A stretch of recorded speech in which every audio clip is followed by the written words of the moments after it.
Magandang araw mga kaibigan. Update muna tayo sa ating fund drive para sa ating Brave 14 plus 3 Marines. Sa kabuuan, nakapagpadala na tayo sa kanila ng 843,000 pesos. So, tuloy-tuloy lang ang pagtulong natin sa kanila dahil paparating naman ang panibagong warrant of arrest. Sa mga gustong magpadala, ito yung bagong GCash number natin, 0999-191-4876. Ang pangalan niya is Reniboy Julian. Ang address niya is Panipuan City of San Fernando, Pampanga. So, screenshot nyo na lang ito. Kaya pwede kayong magpadala sa kanya through GCash or kung taga-abroad kayo, nasa ibang bansa, pwede sa Sendwave, Palawan Express, Cebuana at iba pa. So yan po. Screenshot nyo na lang. Bigyan natin ngayon ng reaction opinion itong post ni Professor Malu Tikia. Sabi niya, hindi tinawag si Lopez, Attorney Zulaika Lopez, para context sa grave threats. Ayaw tawagin sila chika para maklaro ang confidential intelligence funds, katarungan, at katotohanan. Sabi niya. So, dalawang testigo na lumalabas kinakatakutan ng Team Luistro. Si Attorney Zulaika Lopez, binigyan na nga ng subpuena eh. Tinawag na mag-appear sa witness stand, bigla silang bumaliktad. Later on, sinabi, huwag na lang daw. Kasi ang ganda sana yun kung tinawag nila na hostile witness si Attorney Zulaika Lopez. Kaya lang, na-realize nila siguro na baka mag-boomerang sa kanila. Kaya, ayun, hindi na lang daw. Diba, kapansin-pansin nung unang salang pa lang yung article ng grade 3. So I believe na darating din ang panahon na itong si Attorney Zulaika Lopez baka isasalang ng defense.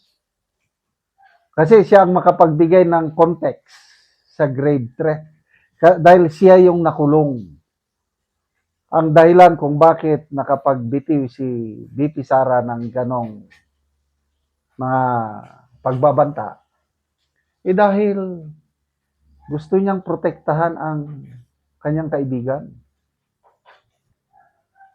Kaya mas lalo nating maintindihan ang context sa pangyayari pag magsalita na later on si Attorney Zulaika Lopez. Sana nga i-present siya ng defense. So dito naman tayo ngayon sa confidential funds. Very glaring na ang need for the prosecution kung gusto nila ng katotohanan na. Mismo na si Presiding Officer Escudero ang nag-question bakit hindi ninyo patawag si La Chica dahil lahat yung mga paliwanag ni Jean Acosta at itong si Mr. Otrero, I'm sorry, hindi ko may memorya, yung Assistant Chief of Staff yung nagtistigo kapon. Tinawag ni Rapi Tulfo na nagtanga-tangahan. So, palaging sinasabi, si Colonel La Chica ang nag-operate on the ground. Nagagalit si Rapi Tulfo dahil hindi siya makakuha ng tamang sagot kay Gina Acosta at dito kay Mr. Otreo. Ang makakasagot nun, si Colonel La Chica. Kaya lang, nakakapagtaka, ilan ang mga prosecutor narinig ko na hindi kailangan si La Chica. Si Luistro, sabi niya, no need. Si Chua, no need. Sino pa? Yung spokesperson ng prosecution, si Atty. Tolosa, no need. So, ibig sabihin, kung spokesperson na yung nagsalita, baka napag-usapan na nila as a team na huwag na. Kasi spokesperson nagsabi, no need. Pati na rin si Congressman Abante, nakisawsaw na rin. Nagsabi, hindi na kailangan si Colonel Lachica. Eh kung naghahangad ka ng katotohanan, anong nangyari doon sa paano ginastos yung confidential funds ni BP Sara? Ang makakasagot lamang ay si Colonel Lachica. Oh, the fact na hindi nila tawagin, oh, marami ng speculation. Ayaw nilang malaman ang katotohanan. Oh, basa tayo ng mga comments dito.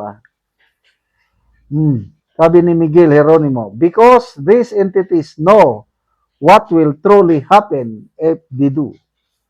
Are they seeking the truth or creating their truth? Baka mag-boomerang. Takot.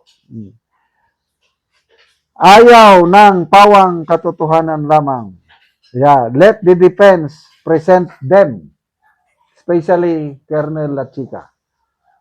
Ako, umaasa ko na pagdating ng defense presentation, isasalang na nila si Colonel Lachica. Kasi handang-handa si Colonel Lachica.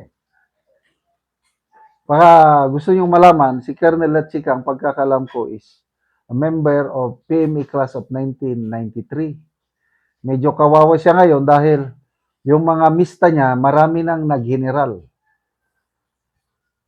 Kasi mga class 94, may mga 2-star, 3-star general na, class 94 eh. Siya class 1993, colonel pa rin siya. Hoping na hindi pa siya magre-retire, mahintay niya ang 2028 para naman ma-promote siya. So, yan po. Pagdasal natin na itong kinakatakutang dalawang witnesses ng prosecution ay iprepresenta ng defense pagdating ng kanilang turno sa pagsasalita. Salamat mga kaibigan sa inyong pagsubaybay sa channel na ito. Nakakatulong kayo ng malaki sa tribong Talandig ng Bukidnon dahil ang income natin sa channel na ito is pantulong po sa tribo. Namimigay tayo ng libreng yero at pako para makapagpatayo sila ng mas maayos na tirahan. Panoorin nyo ang video na ito. Karon na anak ko diri sa gipatindog nga balay ni Kuya Algin Hanyagan. Sumuna ni ang gipatindog nga balay sa barangay Masimag. Sumuna ni ang iyang pag-atupan karon. Sumuuna ni ang yero nga gitabang sa iyaha nga iyang makaatop karon.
Og karon naman na gyud sa pag-atop ang ginatabang nga yero, so makita gyud nato nga nakaatop na gyud sila sa ilang gipatindog. May buntag, salamat kayo sa Ginoo unang-una.